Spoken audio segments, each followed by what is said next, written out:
Well, it was another fantastic day here in Vacation Land. What a great one with mostly sunny skies. Many areas topping on the 50s and 60s today. Tomorrow will be another nice one, mostly sunny skies. In fact, our nice stretch of fall weather will extend into late week. After that, all eyes will be on a big storm system, which has the potential to reach historic proportions, and the time frame for that will be early next week. That's just one of many scenarios. We're going to outline that for you in just one moment. Let's take a look at tonight. First, notice overnight lows first, dipping into the 30s, 37 or mid-30s here at the coastline, some lower 30s for many inland towns. Areas like Freiburg, Berlin, heading back through the sheltered valleys there, you are candidates for some 20s tonight. So it will be a cool night, slightly cooler than last night.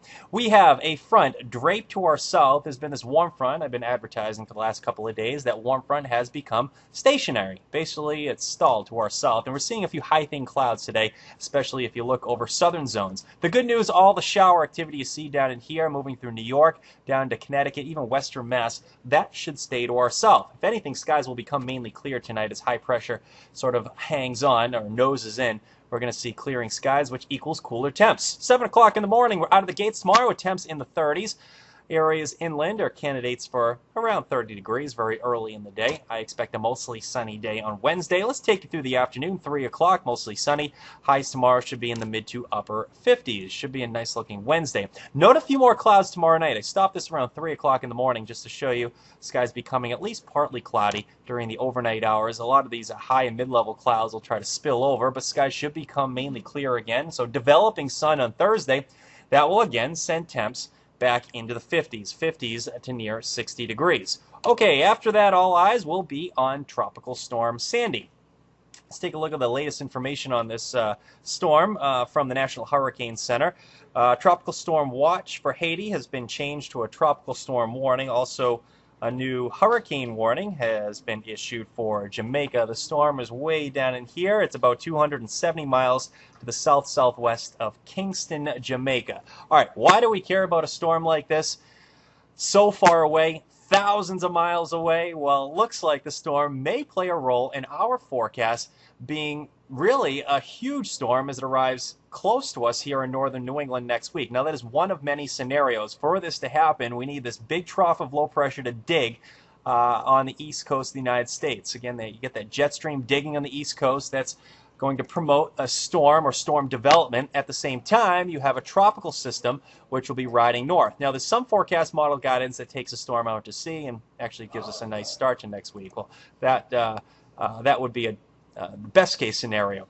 There are many other forecast models which take this storm right up into northern New England and slams us, bringing in a storm of historic proportions. And I want to show you a few of these forecast models. This, the GFS, one of the more tame models. Notice the storm out to sea. Here, there's the east coast of the United States. These are a few graphics I typically wouldn't show during my weathercast, but it's Weather Extra. We can do anything we want here on the web, right? It sort of has this inverted trough, sort of shaped like a banana right there. That would be our best case scenario, with the front moving through on Sunday and seeing sort of this inverted trough setup with another low back in here for Monday night and Tuesday. That's valid on Monday night. This, the Canadian scenario. Remember last night we were looking at the Canadian model, bringing in the storm right up into the mid-Atlantic states. Today that has shifted. The storm is now hundreds of miles to the east. That again is a good scenario. Let's hope that takes place. Canadian model. Now to this one, the no gaps model run by our Navy, the U.S. Navy. A very similar look to what we had yesterday in the model. A huge storm, instead of over the mid-Atlantic states, now over New England. Regardless, the worst case scenario for us here in northern New England would be a strong storm like this passing just to our south. Actually, very close to what the European model has, because you get that counterclockwise rotation, those tight isobars, tight packing of the isobars.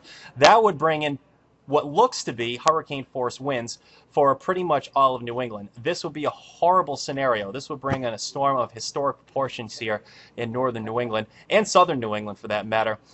This is Monday night, right around actually 2 a.m. Tuesday morning. This is the European model. Notice the low, it's about 954 millibars, which is an intense storm, a huge strong storm system just east of Long Island. And my personal favorite, this is the Japanese model, which has done a little bit of a shift from yesterday, but it is in very good agreement to what the European model has here. This would be a 948 low. That would be a huge storm system, an extremely deep storm with, if this were to verify, no question in my mind, would we have hurricane force winds along the coastline of Maine. And the time frame for that, that is 12Z on the 30th, so that takes us into Tuesday morning. So it'll be a Monday into Tuesday storm. Now, there are many scenarios. I don't want to get everyone all hyped up or too excited about this storm, but this storm could pass harmlessly out to sea. By the time it arrives here, it probably won't be purely tropical. It will be what we call extratropical, which actually could be a terrible scenario for us because as these storms lose their tropical characteristics, the wind field is allowed to expand, which would mean we would see stronger winds away from the center of the storm. Again, several scenarios. The storm could pass out to sea with no problems at all, or we could see a big impact storm here in northern New England early next week. Regardless, just want to give you the updates on what's happening tonight. Just throwing it out there that there is the potential, at least it's on the table, the ingredients are there for a big storm to come together either Monday or Tuesday of next week. I'll have an update, of course, on News 13 at 6 tonight and News 13 at 11. I'll see you then. Hope everyone has a nice night.